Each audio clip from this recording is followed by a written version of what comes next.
Hey guys, Tommy Bryson here, and welcome back to the channel. And guys, inflation is not a joke, it's not a funny thing, and it can definitely wipe you out completely. And if you think it's funny, I want you to imagine for a second you having savings, and in less than a month, all of your savings being eroded. Like, it doesn't matter at all how much money you save because now it's basically worthless. Like, that is very, very scary.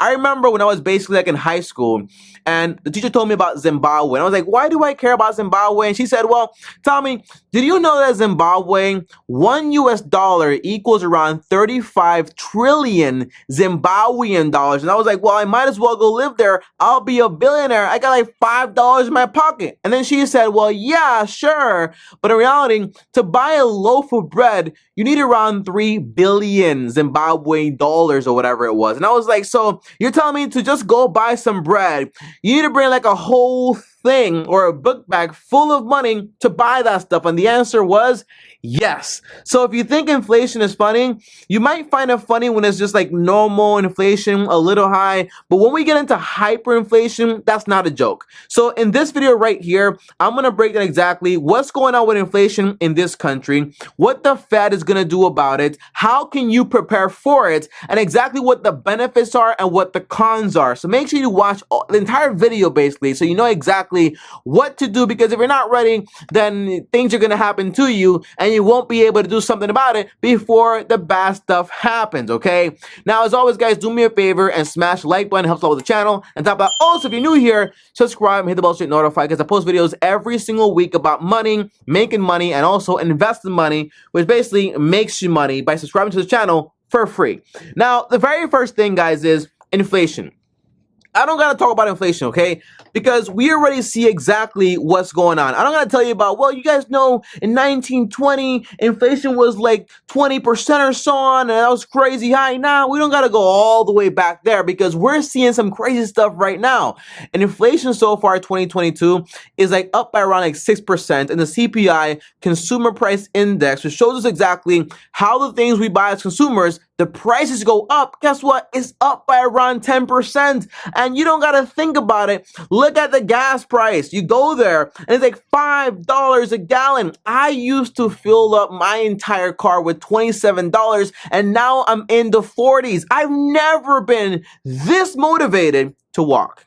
Okay, I say it's for health reasons, but really, I'm tired of spending so much money on gas. And on top of that, okay, airline flight rates, okay, or airfares, they're up by 12.5%. I don't remember what a vacation feels like. More expensive, obviously. And lastly, food is up by around 10%. You know, I have never in my life, honestly, seriously, I've never procrastinated once to go to Costco.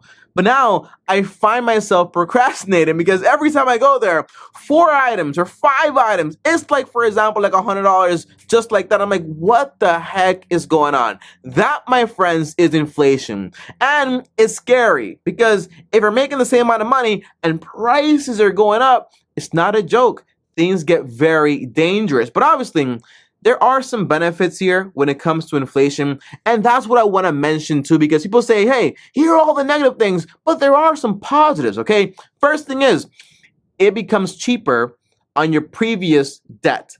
So for example, imagine if I was in Zimbabwe because before they had like hyperinflation, and I borrowed $1 million Zimbabwean dollars, and with that, I could buy a house, a business, a car, you know what I'm saying, like get me a pretty girl, whatever, like get me all those things for like $1 million Zimbabwe dollars, okay? Now I borrowed that money, all of a sudden we have hyperinflation, so now that 1 million is only worth like 2 candy bars, so now I can pay back that debt that got me all that stuff for the equivalent of 2 candy bars. You see, money is only worth what it can buy. So if the value of the debt that you basically had and you already spent it on what you actually needed is lower, then in reality you can pay it back at a cheaper price. That's pretty cool stuff, but that should not tell you, go borrow some money right now, because that would be very stupid. Don't do that. I'm not joking. Now, second benefit, okay?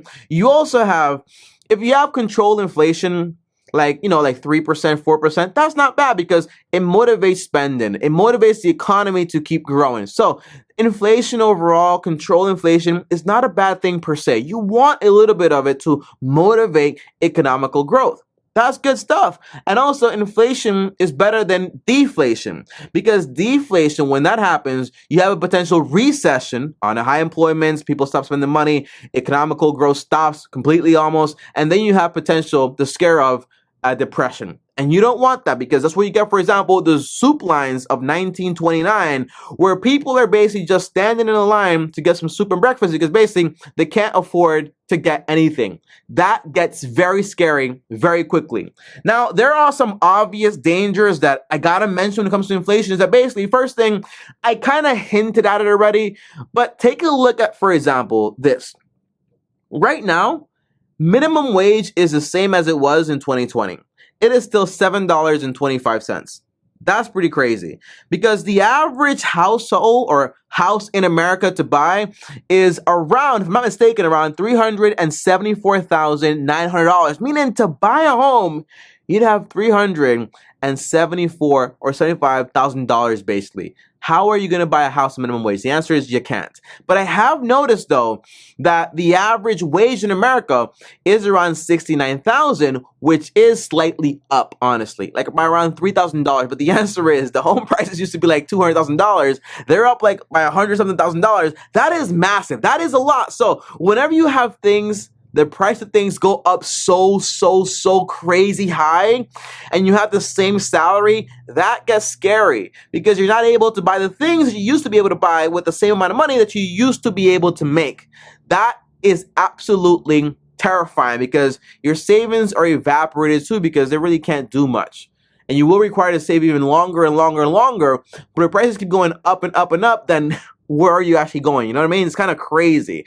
Now, the last thing is, okay, as inflation rates go up, right, the Fed is automatically going to try to hike up the rates. And when that happens, you can see, for example, a massive sell-off in the market. Now, this might not seem like a big deal to you if you're like, you know, in your 20s or 30s or 40s, but for the people that are in their 50s and 60s, they don't want to see that, because their entire like portfolios, that matters. That's your livelihood. So whenever that happens and you have a sell-off of like 15% or 20%, like we're seeing right now, basically almost, the answer is 20% of their portfolio is basically gone. And that's to sell part of it to basically live. And that gets very scary, and that could be you at some point too. But not just that, when the Fed hikes up rates, you also have the economy starts to slow down. You start to see layoffs, and then, you know, you never really think something affects you until you're the one getting fired. I remember when I was in college, you know, I had a work study job, and they fired like literally like 15 people just like that from the college. And I was like, wow, that's crazy. Like all of a sudden, and I was like, wow, that can really happen.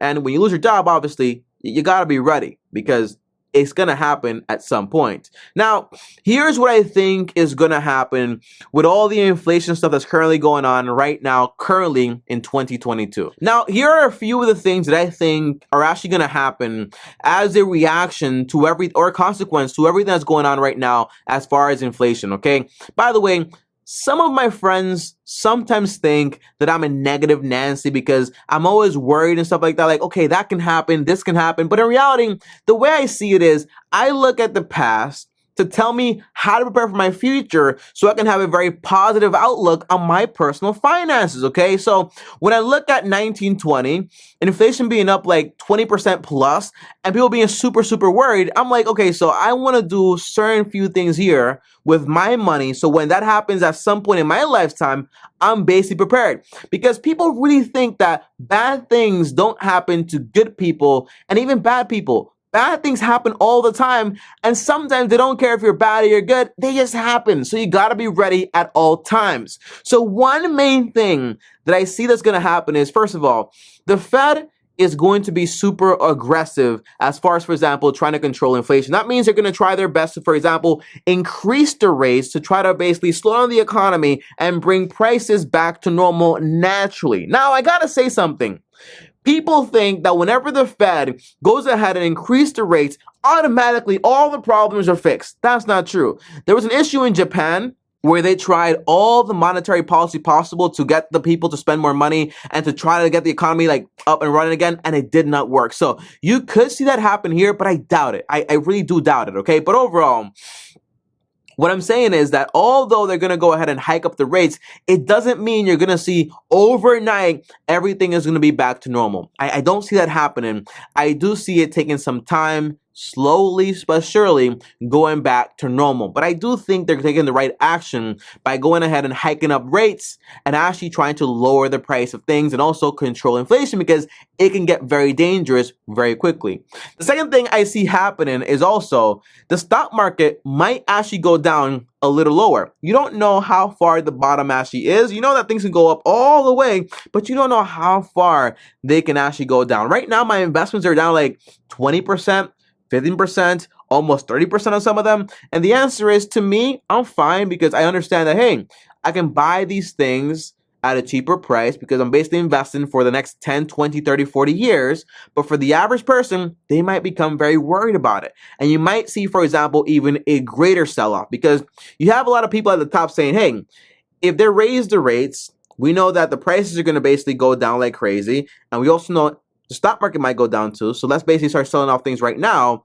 And you have more people selling off, and you might see a massive crash. But I also do believe that in 2020, when we basically just put all that money out there in the economy and had this whole artificial gain, the answer is, of course, the stock market went up. But in reality, to me, it was artificial, because it was just printed money and the economy was closed. So it's kind of crazy, honestly, okay? So now, in a sense, we are due for a correction of some sorts. So I'm not surprised that any of this stuff is actually happening. So how long would it take for the market to go back to normal? I don't know. Can't predict it. How bottom will it go out? I don't know. Can't predict it. How high will it go? Can't predict it. If anybody tells you, hey, I know exactly what it is, you look them in the face and say, hey, you are a liar, because no one can predict these things whatsoever. You can only see exactly where the trends are going. So that's why I say it could go a bit lower potentially. Now, what can you do personally to prepare for all of this madness? The first thing is, I believe that when it comes to finances, the economy, the Fed, all the stuff, the best thing you can possibly do is worry about you, your household, and your personal finances, because in reality, that's the only thing you can control. You can't control what happens with your employer. If they're going to fire you, they're going to fire you, okay? You can't control what the Fed is going to do, because you're not in power like that, right? Unless you're like, unless you're Powell. But overall, you can't control those things. So if you try to control them, you're like, I'm so worried about it, you're just going to get anxiety. So the best thing to do is get your house in order. Have a budget in place. On top of that, make sure you have no debt. Make sure you have an emergency fund fully funded. And then make sure that all of your eggs are in a row. And have a budget in place and stop spending so much money, because it's kind of weird, right? Because you say, well, Tommy, if there's inflation and my money is now becoming less valuable, does it make sense for me to basically try to buy assets? The answer is yes, but it doesn't make sense for you to stay broke with no money at all, liquidity, because you might need the money for something else, okay? So I would only start worrying about buying assets once I have no debt and I have a fully funded emergency account for at least 6 months, at least especially right now, because you don't know what's going to happen to you. Now, third, if you do have some extra money, it is okay to start buying some assets. For example, assets that are inflation proof, like real estate. That's pretty good, because as inflation goes up, so do the prices of your real estate. If you buy some stocks that are lower priced and you're willing to basically hold on for a while, eventually you will see those gains come back. And that is amazing. And that's what I usually do, okay? And that's one main thing. And lastly, if you're seeing, for example, that the average wage is like $70,000 almost, and you're making like $40,000, and everyone else is making a lot more money and prices are up, don't be afraid to try to negotiate your salary based on whatever the new average wage is for whatever your job basically is, okay? And also, you can negotiate it or you can just switch jobs. I've seen people that are just saying, Tommy, I found another job, pays me a little bit more money, and I can also work from home all the time, and that is what I'm looking for. So don't be afraid of switching jobs. So overall, guys, inflation is not a joke. Take it seriously. Prepare yourself. Have your money on the side to make sure that you're okay. personally and take care of your personal finances, and don't be so anxious about these things. It's okay to worry about it in a sense, to be like, okay, I want to be in the loop, but to worry about it all the time and be on the news all the time, it doesn't help anybody whatsoever. But guys, that is it. Comment down below any questions. Smash the like button on this video. If you're new here, so join the family, subscribe to the channel, hit the bell so you're notified, and welcome to the long-term team, because that's what we call ourselves here, and also the boring squad, because we just invest very boringly. We do finance very boring, because boring makes us rich over time, obviously. But thanks for watching. As always, long-term team officially out. Follow me on Instagram at Tommy Bryson, and as always, peace.